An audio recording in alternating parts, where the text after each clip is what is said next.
Asap tebal kebakaran ini berasal dari sebuah ruko penjual barang tekstil di kawasan Pasar Sentral Kota Makassar, Sulawesi Selatan. Petugas Damkar Kota Makassar yang menerima laporan bergegas dan berjibaku untuk memadamkan kobaran api. Petugas bahkan terpaksa membuka paksa gembok ruko untuk bisa masuk dan memadamkan api dari dalam. Sebanyak 21 unit armada diterjunkan untuk memadamkan kobaran api. Dugaan sementara kebakaran terjadi akibat korsleting listrik.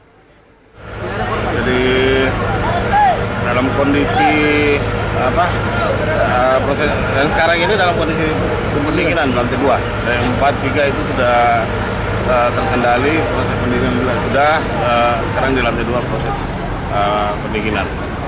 Berapa ruko Pak? Jadi yang terbakar juga cuma satu ruko, hanya memang kondisi laporan pas masuk itu api sudah membesar hingga sampai lantai 4. Jadi begitu kita tiba langsung memblok barat dan timurnya.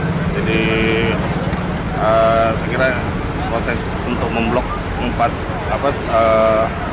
sebelah kiri dan kanan itu sudah aman.